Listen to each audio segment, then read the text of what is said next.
Hey there! I was talking to Joost Appelboom and trying to get him to send me some pens, and he did. I should say lend me some pens. I don't get to keep all these. And he said, what are you looking for? I said, this is what I'm looking for. And then he threw in some random stuff. And one of the things I actually kind of forgot about, but I did want to ask him about it. Very happy to check this out, because this is a brand I've never used before. And I say this without any arrogance, but at this point I have used a lot of brands. We can do the umpteenth Lamy Safari, that kind of stuff. I will do it, but trying out something entirely new is a bit more exciting to me, and I'm assuming to you as well, because this is a different thing to look at. So, Yan Zander. Yan Zander is a person who worked for Montblanc for a long time, designed pens for Montblanc. And I'm just pronouncing it the Dutch way. Now, thinking that he worked for Montblanc, I wonder if he's German, if it would be Zander.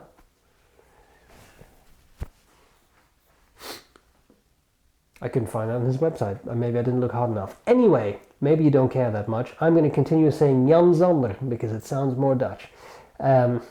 Cool pens he makes. Doesn't have an enormous lineup, but there are a couple of pens, and they're well made.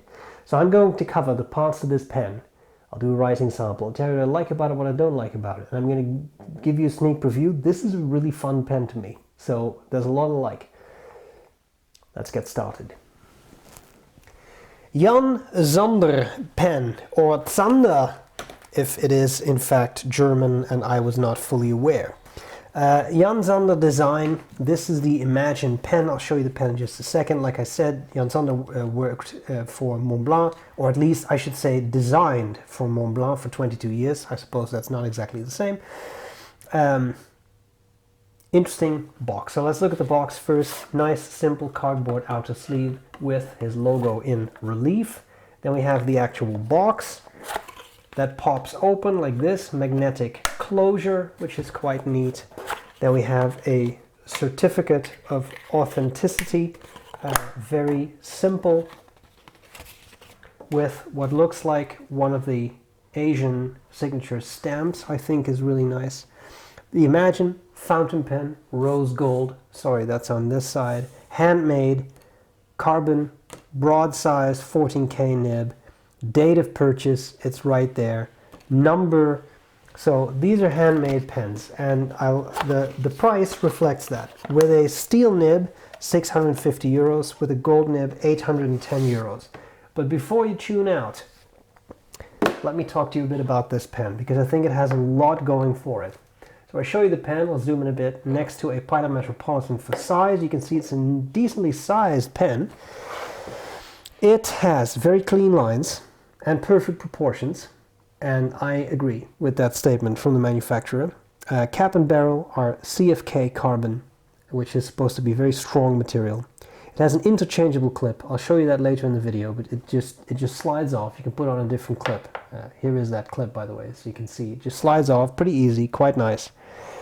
There are currently 2 clip designs and 3 finishes, and then you have different nib options. 2-tone, extra fine, fine, medium, broad, double broad in 14K. You also have some steel options, and you have a titanium option. Given that the manufacturer's website refers to the B.R.E website, I'm assuming these nibs are made by B.R.E. And there's nothing wrong with a good B.R.E nib. Let's cover the parts of the pen, and then we will do a writing sample. On top here, we have the Yan Zander logo, which I like quite a lot. It's nice and simple, it's cool, it's neat. You can turn it upside down and it's the same thing. And I don't know, I just like that. Clip works well. Nice and springy. And as I said, it just slides off. See that? Goes up and down, very easy. I like this carbon look a lot. It's a nice look, and it has ever so slightly a bit of texture to it. No deep grooves, just a bit of texture, which is really nice. We have the barrel, which is straight, and then we have this end cap. All of this is in a rose gold color, which I think looks very warm. Cap pops off, magnetic closure, very neat. And not all magnetic closure pens do that, but it also posts with a magnetic closure, and I think that is very nice. By the way, posted, very nice size of pen. Zooming in just a little bit more, just taking the cap off, look at the section. Tapers down nicely, and then it flares out a bit. Also rose gold and pretty much seamless. Seam with, that's stupid, seal with the barrel. Pretty good. Nice big nib, looks like number 6. Nice, again, Yan Zander logo. Also rose gold, 14K 585. A plastic feed, and then we have filling system, which is very simple.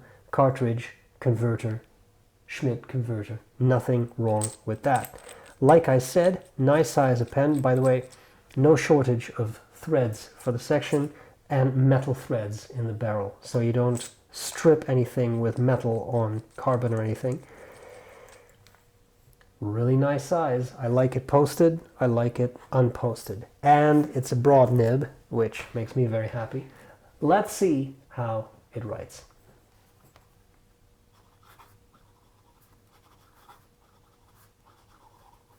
This was the Imagine model. We have a broad 14K in rose gold, and the ink is just watermelon blue. But what a pleasant writer.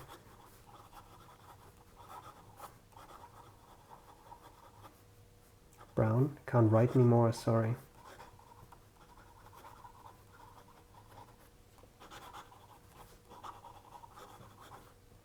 It's nice, ever so slightly bit of feedback to let you know you're writing with a fountain pen, but a very pleasant writer.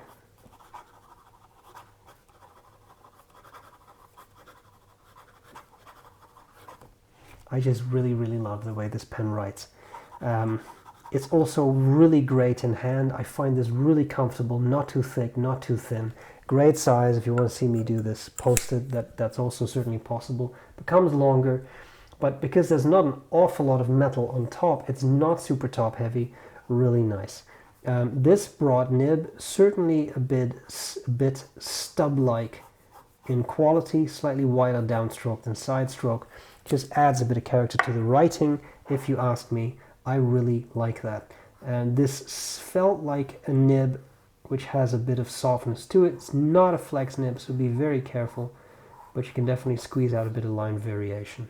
Very neat, and like I said, even under normal writing with no pressure, ever so slight stub quality, so that adds a bit of character to your writing. Reverse writing, for those who enjoy such a thing, quite nice. Still fairly smooth and keeps going pretty well. Definitely takes it from a broad to, I would say, a fine. That's not a medium. So really quite nice. I am super excited that I was able to try out this brand that I've been having my eye on for a while. Very nicely made pens. I am really impressed by this. So let's talk about likes and dislikes. What do I like? What do I not like about this Yan Zander? This is the Imagine. I think there's a lot to be said for it. First of all, I like the design. And this is a very subjective thing, but I like the design. I like the way this material, I'm just double checking what it was again, CFK. I like the way it looks. It feels interesting. It has a bit of texture to it. Feels almost like a graphite to me, but anyway, that's just me. I like it. I like the thought that went into the design because it is minimalist without looking Spartan, and I really like that. Simple, clean lines works very well. I like the idea of interchangeable clips. You can change out your clip. It just slides off. Because it's not my pen, I'm very careful here, but it comes off, okay? You can slide it back on too. And it's not my pen, and okay, I may have just cracked the cap. No, I didn't. Got you. Everything's fine. So slides on, slides off, pretty easily. Nice. You can interchange that. I like the rose gold. Rose gold is a very warm color of metal in my mind, and it works very well to me. Likewise with the section and nib. I couldn't come up with the word for nib. God, again, it has been quite a week. So very interesting. Nice logo on the nib. This is the 14K nib. It's a beautiful writer. It's just a really pleasant writer, and I love the shape. Nice long section, comfortable to hold. The solid magnetic click as you post the pen, wonderful. Heavy but not top heavy because it's not an awful lot of metal on the top. It's great. It's a beautiful, lovely writer. It's very, very pleasant. So I like all these things. Magnetic cap is nice. It's a little gimmicky. We've seen on other pens, but I like it. It's a cool design feature. Things I don't like so much. 650 euros for a steel nib, 810 euros for a gold nib. Before we get upset over that price, I do think you have to put this in the context of this is a smaller pen maker. These are pens made in smaller batches aimed at the luxury market, right? And you pay for that. And I will honestly say I don't necessarily think that's unfair. Smaller batches, more care put into making the pens, in my experience, typically, because these are not churned out by 10,000 a day, so to speak. I think it's nice, and I feel that this price also goes towards supporting an artist who is clearly doing interesting things.